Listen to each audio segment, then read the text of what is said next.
नमस्कार, मैं आर.डी. भारती और आप देख रहे हैं बिहारी सुल्तान।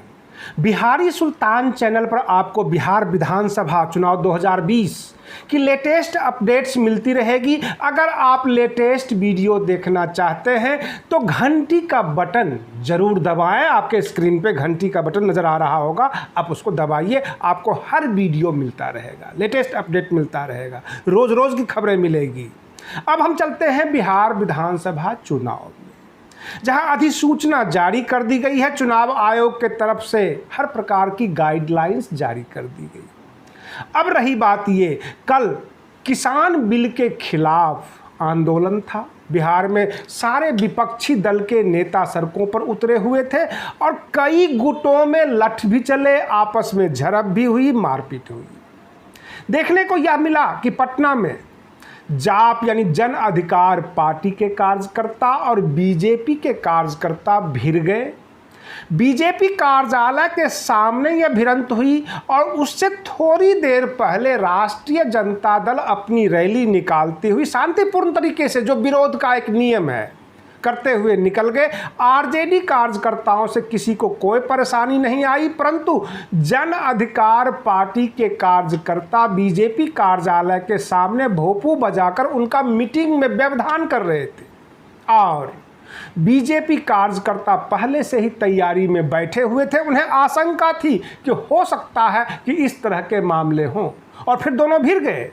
अब रही बात ये, सरकार का विरोध जायज़ है, जनता विरोध करती है, लेकिन किसी राजनीतिक दल के कार्यालय के सामने भोंपू बजाना यह ठीक नहीं है, जो कि देखा गया है। अब रही बात ये कि जो चुनाव नज़दीक आ रही है, जैसे कि 1 तारीख से सारी कार्रवाई शुरू हो जाएगी और एनडीए के अंदर लोजपा को एनडीए की नीतियों पर चलना पड़ेगा। जितना सीट उनको दिया जाएगा एनडीए के तरफ से, उतना उनको लेना पड़ेगा, अन्यथा वो आज़ाद है, ऐसा उनको संदेश मिल चुका है।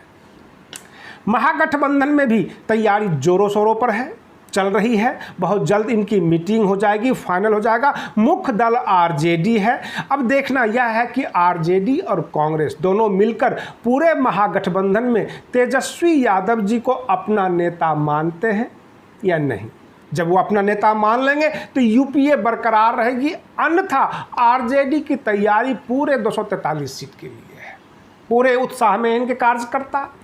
अब रही बात कि बहुजन समाज से जितनी भी संबंधित पार्टियां हैं, चाहे वो माइनॉरिटीज़ में आप ओवैसी साहब को ले लें, अथवा बहुजन समाज की और भी बहुत सारी पार्टियां हैं, जैसे प्रकाश अंबेडकर जी भी वहां पहुंच गए, चंद्रशेखर आज़ाद रावण भी पहुंच गए, बहन मायावती जी भी पहुंच गई।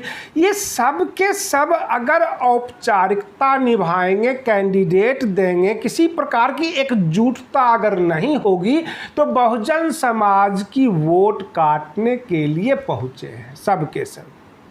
बहुजन समाज पार्टी का एक स्ट्रक्चर है, प्रदेश कार्यालय है, प्रदेश अध्यक्ष है, हर बार चुनाव में ये अपना कैंडिडेट देते हैं। बहन मायावती जी को चाहिए कि वहाँ पर चुनाव अगर लड़े तो बड़े दिल से चुनाव लड़ें, कैंडिडेट को सपोर्ट करें, यह पता करें कि वह कितना फाइनेंशियली स्ट्रांग है। बहुजन समाज का जब आप नाम लेते हैं तो इस समाज के अंतर्गत जितनी भी जातियाँ हैं वो आपको अपना मानती है। अपना मानना एक अलग बात है और अपना मजबूत नेता मानना वो दूसरी बात है। जब उनके सामने कोई मजबूत कैंडिडेट पहुंचता है, फाइनेंशियली ताकत से, हर तरह से, वो अपना संरक्षण प्राप्त करने के लिए उसके साथ चिपक जाते हैं, चाहे वो आरजेडी हो, कांग्रेस हो, भाजपा हो, कोई भी दल के नेता हो।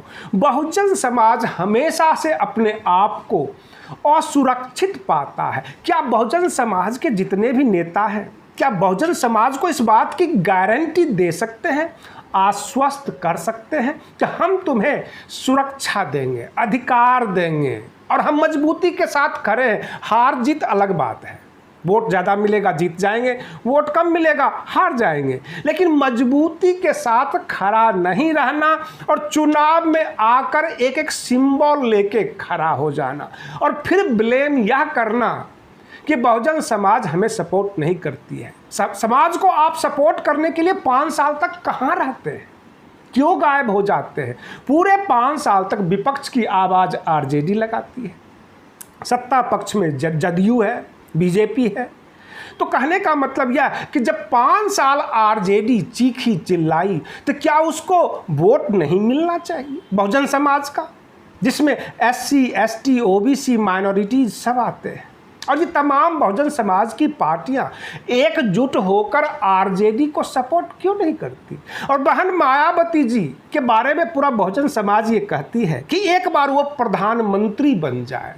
क्या उत्तर प्रदेश से वो प्रधानमंत्री बन पाएंगे? पूरे देश में 29 राज्य है, बिहार में 40 सांसद जीत कर जाते हैं पार्लियामेंट में, 80 सांसद उत्तर प्रदेश से, और केवल उत्तर प्रदेश बहन मायावती जी को प्रधानमंत्री नहीं बना सकता। उनको ध्यान देना चाहिए बिहार के ऊपर, अपने कैंडिडेट के ऊपर चुनाव में उनको वक्त देना चाहिए। अगर प्रदेश अध्यक्ष को आप डायरेक्शन देते हैं तो प्रिंटेड आप टिकट उनको भेज देंगे, लोग आपसे टिकट ले लेंगे और निर्दलीय की भांति वहां पर चुनाव में नामांकन करने पहुंच जाएंगे। जितना निर्दलीय को वोट मिलता है उतना बहुजन समाज पार्टी के नेता को वोट मिलता है, सपोर्ट कहीं से नहीं मिलता। आप यह भी नहीं देखते कि चुनाव लड़ने के लायक यह व्यक्ति है या नहीं है, बस संविधान में अधिकार है और वो अधिकार आप टिकट देके पूरा कर देते हैं। अधिकार से आर्थिक लड़ाई नहीं होती, आर्थिक मोर्चे पर आपको सपोर्ट देना ज़्यादा जरूरी है। रही बात ये उत्तर प्रदेश का चुनाव 2022 में है, अगर बहुजन समाज पार्टी बिहार में ध्यान दे दे तो इसका सेमीफाइनल हो सकता था और फाइनल 2022 में वो कर लेते। फिलहाल पूरे बिहार में आरजेडी की तरफ हवा बह रही है, बहुजन समाज आरजेडी के पक्ष में जाएगा और जितनी बाकी दल है उनकी जितना वोट काट सकते हैं वो काट लें। आप बने रहिए बिहारी सुल्तान चैनल पर, फिर मिलते हैं हम आपको अगले वीडियो में, तब तक के लिए धन्यवाद।